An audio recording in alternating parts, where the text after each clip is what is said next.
Una po sa lahat ay magandang umaga po at babati na ulit ako sa inyo ng maligayang araw po ng mga puso. No?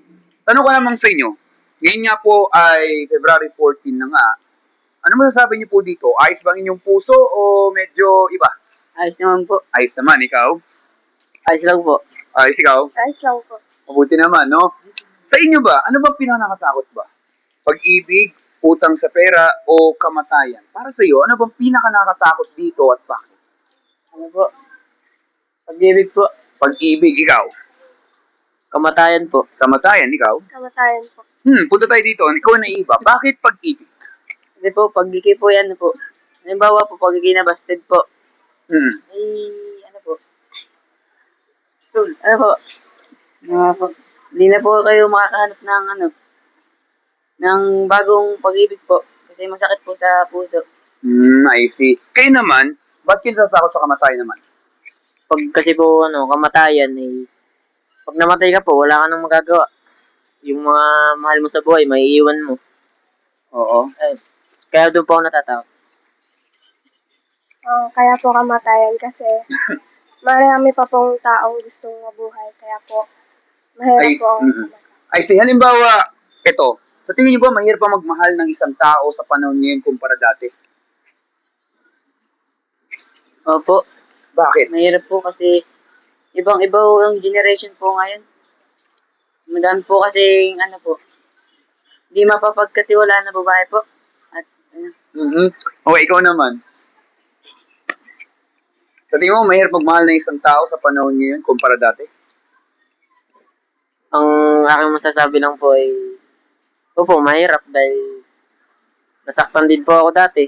Tapos, ngayon ay nawawala na po ako ng tiwala sa mga iba po. Kaya, mas mahirap ngayon kaysa dati. Oo, ikaw naman. Kasi po, yung mahirap din po kasi dati, iba po yung mga tao ngayon kasi po sa dati po. I see. Okay, ganito. So, para mas saan nyo maintindihan, sundan nyo na ang aking mga katanungan, madali lang po ito. Tanong ko lamang sa inyo, kayo po ba isang mabuting tao po? Opo. Ikaw? Opo. Ikaw? Opo. Okay, kung kunwari, i-grade nyo daw sarili nyo from 1 to 10. 1 daw, masama daw kayong tao, or 10, sobra daw kayong mabuti. Saan nyo po ilagay sarili nyo from 1 to 10? Ako'y 7. 7, ikaw? Mga 7 din po. Wow, 7. Ikaw? 7 din po. So, triple 7, no? Para sa inyo, ano ba yung sabihin ng mabuti para sa inyo? Ang mabuti po yung may ginagawang mabuting bagay. Katulad ng pagtulong. Paggalang. Oo. Basta po lahat ng mabuting bagay na ginagawa ay mabuting tao.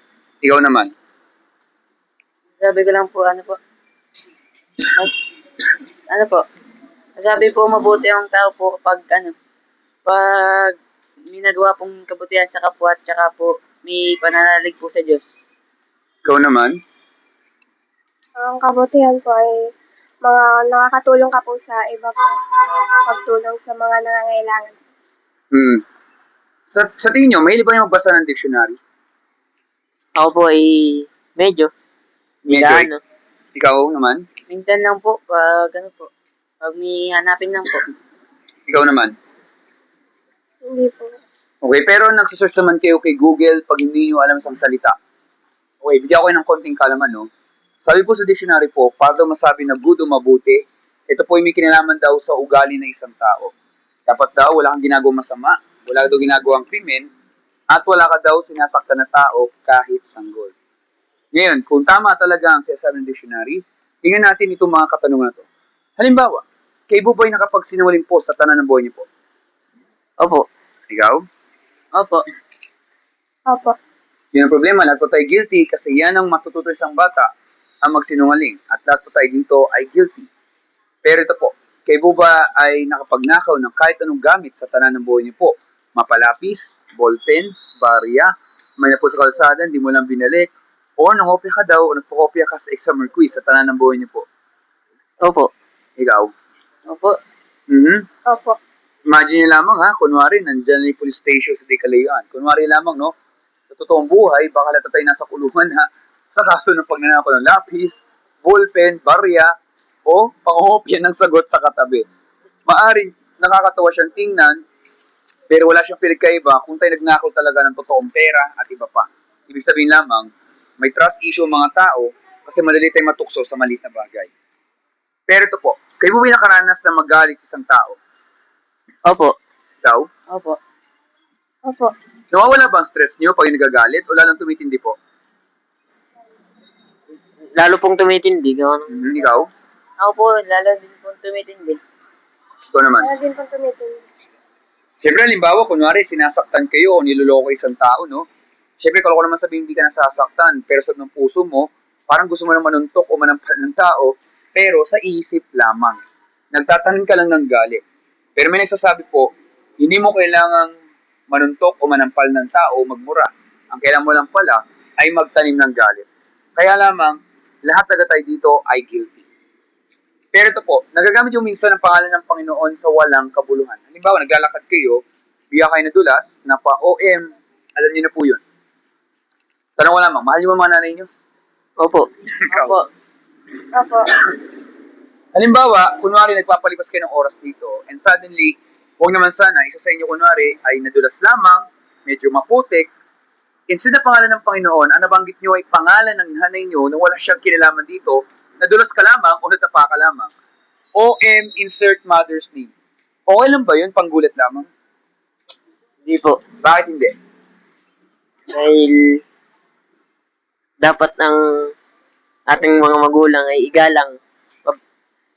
Pagbanggitin sa masamang salita. Ganun din. Ako, dapat di po ay maging yun kasi wala naman po kinalaman yung magulang niyo po kasi nadulas lang po kayo. Exactly. Kaya hindi nyo kayang gawin yan kasi mahal nyo po sila. So sana, ganyan din po sana sa Panginoon.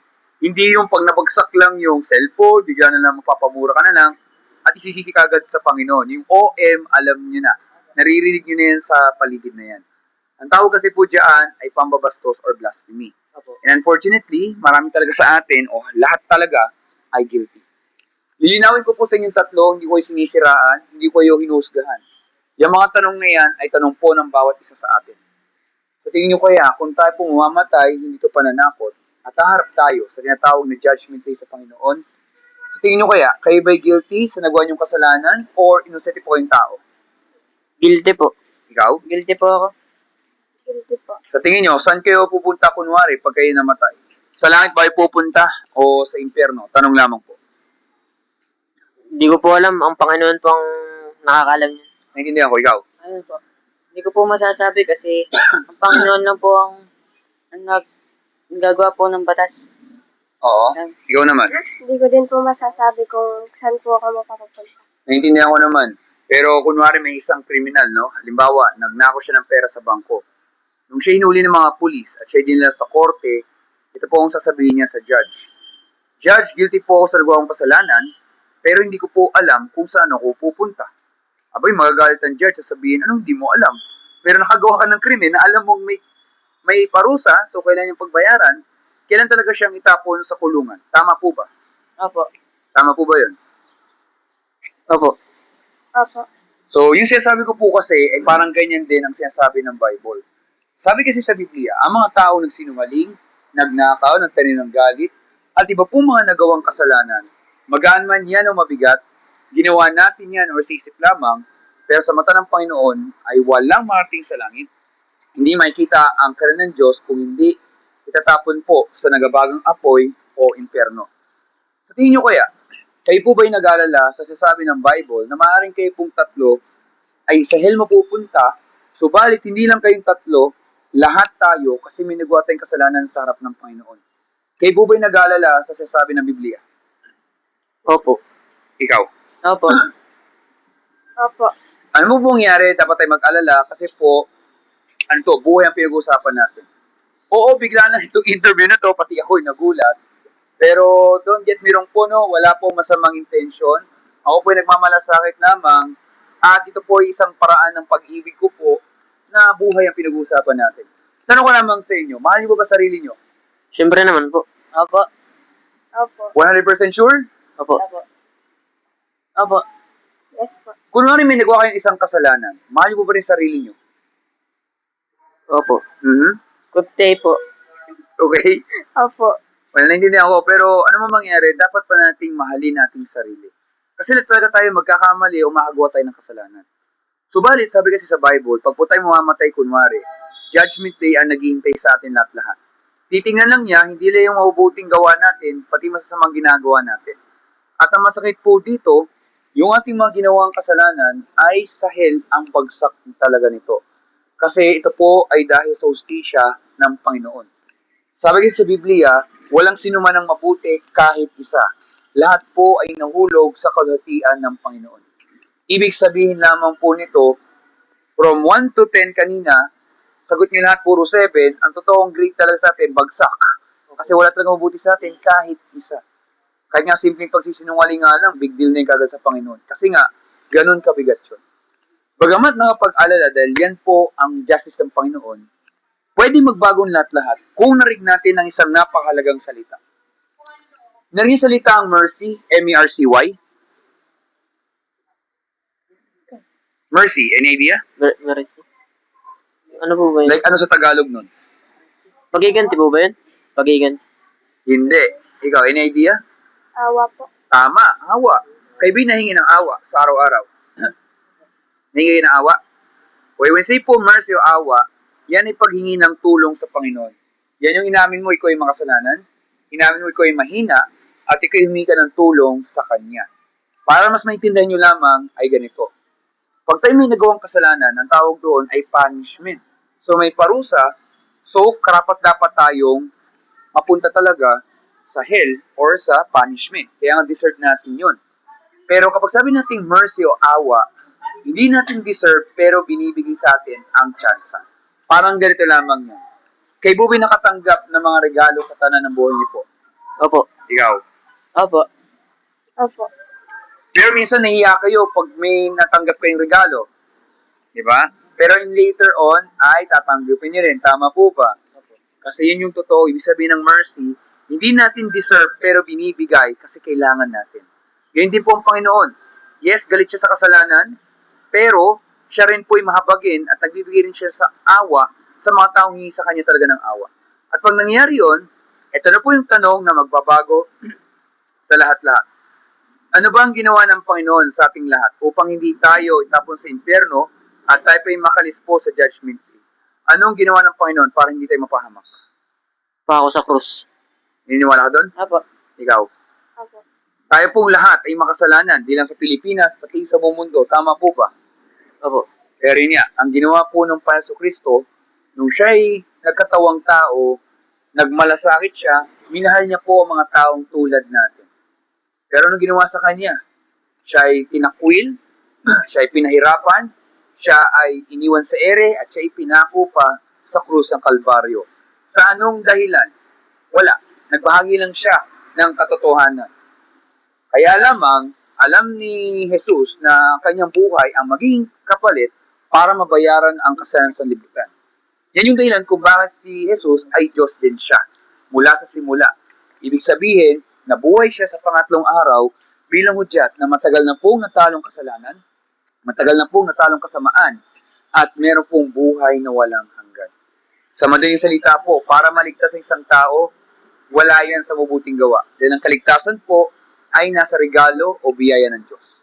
May dalawang bagay po para makamit yan. Una, narinig yung salita ang repentance. Hindi po. Ikaw. Hindi po. Ikaw. First time yun narinig, no? Sa Tagalog po ay pagsisisi sa kasalanan. Halimbawa lamang, kunwari kayo ay nilagnat, makapunta ka ba dito sa lugar na to? Hindi po. Ikaw. Hindi po. Hindi po. Diba hindi, no? So pag tayo nagkasakit, gusto niyo laging gumaling. Ganun din, pag tayo may nagawang kasalanan, talikuran ang kasalanan, patuloy lumayo sa kasalanan, at patuloy nating pagsisihan at babaguing ating kaisipan. Patuloy po yun, para hindi tayo nabubuhay sa kasalanan. At ang pangalawa po ay ang pananampalataya or faith kay Jesus Christ as Lord and Savior. Repentance and faith. At pag nangyari yung dalawang bagay na yan, ay pwede tayo patawarin ng Panginoon, bibigay tayong bagong puso at isipan, at higit sa lahat po, anuman ang pagsubok na kailangan natin, meron pong pag-asa. Hindi sa mundo na to, kundi sa Kanya lamang, at dahil doon, meron pong buhay na walang hanggan. So, bilang pasasalamat po, meron na lang mabisang katanungan na lamang. Sa tingin nyo kaya, nagsasabi kaya ako ng totoo sa ating napag-usapan po? Opo. Opo. Opo. Pag-iisipan niyo po ba ang ating napag-usapan po? Opo. Opo. Opo. Sa tingin niyo po ba, na-offend ko ba kayo o hindi naman? Hindi naman po. Hindi naman po. Ikaw? Hindi po. Meron ba kayong Bible sa inyong mga bahay? Opo. Meron po. Nakapagbasa ba kayo araw-araw? Hindi po. Hindi po, gawa po ng, busy po. Busy daw. Hindi po masyado. Pero lamang yan. Pag kayo nagugutom, anong gagawin nyo? Kakait. Ikaw? Nakain po. Ikaw? Kain po. Diba? Araw-araw. Kasi kung hindi, magkakasakit po tayo. So sana gayon din po sa Bible. Sana mabasa natin ang kanyang salita araw-araw kasi yan ang love letter ng Panginoon sa ating lahat. Kaya tayo dito sa mundo na to ay dahil po sa Panginoon. Bilang pagtatapos po, ang masamang balita, lahat po tayo guilty, walang mabuti sa atin, hell ang naghihintay sa ating lahat. Yan ang justice ng Panginoon sa ating lahat. Pero dahil sa kanyang awa at sa kanyang pag-ibig, binibigyan po tayo ng pagkakataon na habang buhay pa, ay pwede po tayo humingi ng awa sa kanya at dito papasok na ang pagsisisi sa kasalanan, yung repentance, at pananampalataya or faith kay Jesus Christ as Lord and Savior. Kasi pag nawating dalawang bagay na yan, ay pwede talaga tayong patawarin ng Panginoon, bibigyan tayong bagong puso at isipan, at anuman ang mga trahedyo o pagsubok na pwedeng harapin natin, ang pag-asa natin ay sa Panginoon lamang. At dahil doon, meron pong buhay na walang hanggan. So ito na lang po yung huli kong mensahe bilang pagkatapos. Alam naman natin ngayon ay February 14, maraming mga tao ang nilulook forward yung araw na yan. Pagbibigay ng mga rosas, bulaklak, tsokolate, at iba pa. Walang masama doon. Pero sana po, ito ang bilang paalala lang sa atin. Maaring makita natin siguro forever sa buhay natin. Pero kung hindi natin nakita ang Panginoon na forever o sentro ng ating buhay, kahit sa relasyon, wala din. Sayang din. Maraming tao kasi dito sa mundo na to, ang kanilang goal ay makahanap ng the one nila. Oo, makahanap nga. Eh, ang tanong, maayos ba? Di ba? Pag kinakalimutan natin kasi ang Panginoon sa ating buhay, hindi natin namamalayan pwede tayong madisgrasya. O, ganyan din dun. May mga taong nauna nila nakilala ang Panginoon. Pwede yun. Pero halos para bang isinisisi ka agad sa Diyos, bakit walang dumadating, di ba? Tandaan natin, lahat tayo iba-iba ng ating mga pagsubok. Pero ang pinamahalaga lang po ay ang pag-ibig sa Panginoon at siya ang makilala natin. Dahil kapag siya yung magiging sentro natin, why not? Ang relasyon, pwedeng mauwi sa kasal. Di ba? Maganda yun, di ba? At higit sa lahat, yun yung gusto mong ipakita sa ibang tao. Na ang pag-ibig, ay kailangan talaga ay pinagtatrabuhan talaga, kailangan ng malaking pasensya or patient, at higit sa lahat, ang Panginoon yung sentro natin. So, yan yung dahilan kung bakit sana patuloy natin makilala ang Panginoon sa ating mga buhay. Maraming salamat dito sa oras na to. Meron ba yung katanungan po? Wala po. Wala na, ikaw? Wala na po. Ikaw?